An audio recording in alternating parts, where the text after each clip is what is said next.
Mga ate at mga kuya, welcome back to Kuya Puto's channel. This video is for sa mga kabayans natin na bago dito sa Canada, or maybe even our fellow kabayans who's been here for a while but are not very familiar with how credit works dito sa Canada. So, may question po ako sa inyo.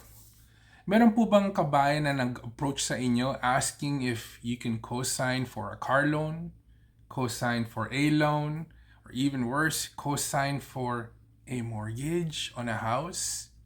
Para sa inyo po to.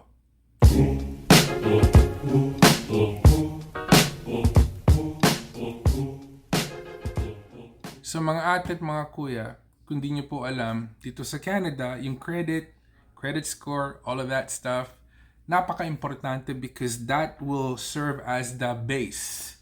That will serve as the foundation of your future dito sa bansang ito because we are a credit-based society. So kailangan, you have to protect your credit, maintain it, and make sure it's always in good standing. So, napapansin ko po sa mga tao na hindi masyadong familiar sa like how credit works, they get taken advantage of. And unfortunately, the people that are taking advantage of them are fellow Pinoys, which is really, really sad. So how often do you hear about, kabayan, I need this truck or I need this car. Pero medyo kailangan ko ng tulong mo because I need a co-signer. Can you co-sign for me?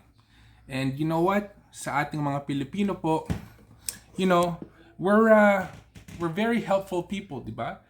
It's ingrained in our culture to help one another. So, kesyo mabait tayo, you're gonna say, okay, sige, co-sign kita.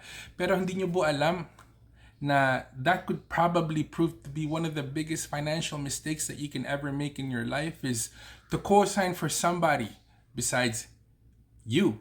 Like sometimes it's even it's even dangerous to co-sign for family, let alone kaibigan, di ba? So, ba't po nasabi ni Kuya Puto yan?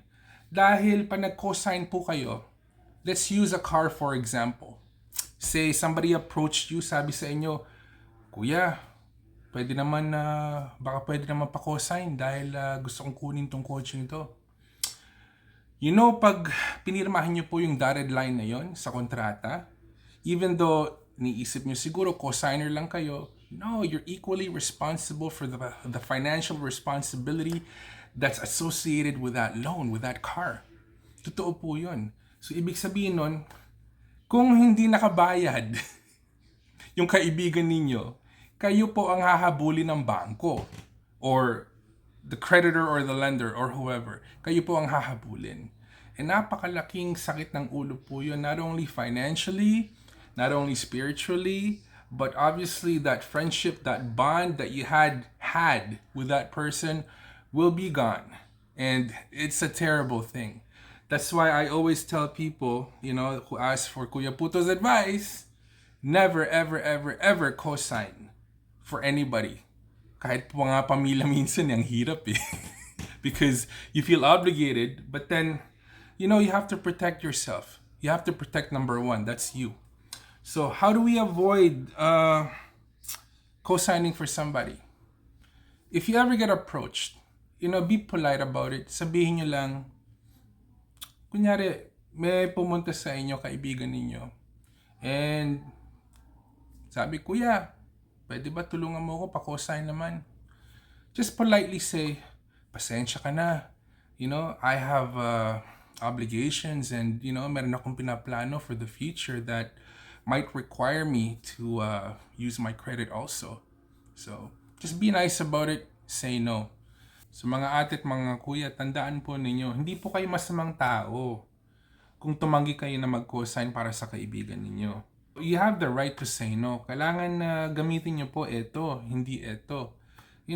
Siguro masaktan po siya, but you know what? At the end, magiging kaibigan pa rin po kayo. Forgiveness will happen. Mas madali po yun kaysa ilagay nyo po yung sarili nyo sa isang sitwasyon na malilintikan po kayo. Not only the friendship, but you financially also, di ba? You have to protect number one, and number one is you. So, bakit ba parang galit na galit kayo, Kuya Puto, sa mga tao na nag-a-ask, for you to co-sign for them. Well, there's several ways, there's several things that we can discuss. Okay, number one, let's use kotse again for example, right? Like I said, say nag-co-sign kayo. So nakuha na nung kaibigan ninyo yung kotse niya. Gaano mo ba kilala ang financial habits na itong kaibigan mo? Nagbabayad ba siya ng utang? Nagbabayad ba siya ng utang on time? Okay? Baon ba siya sa utang?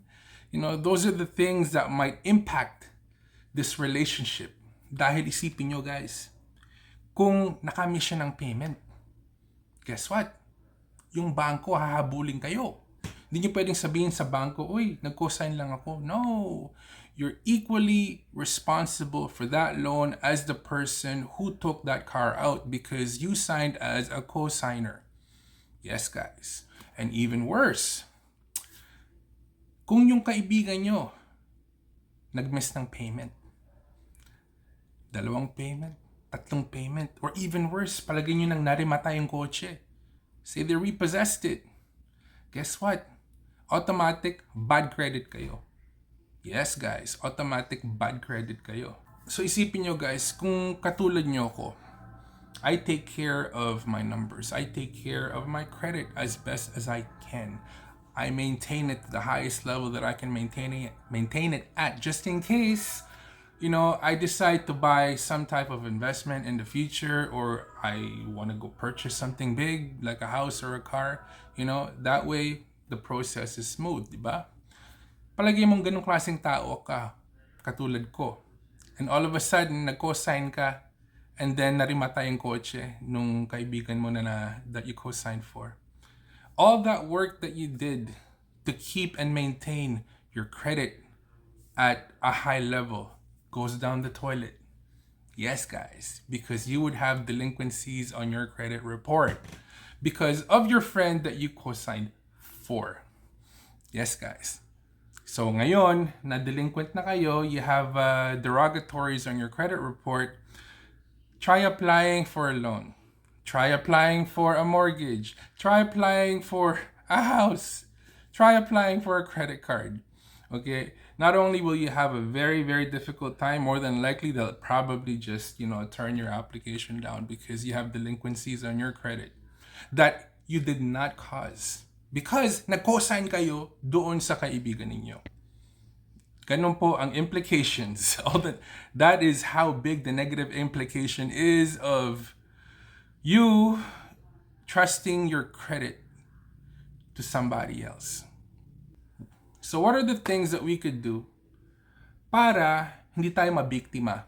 Or at least we are not put in a situation where, matarget tayo ng mga tropa natin or mga kaibigan natin or whoever to ask you to co-sign for them.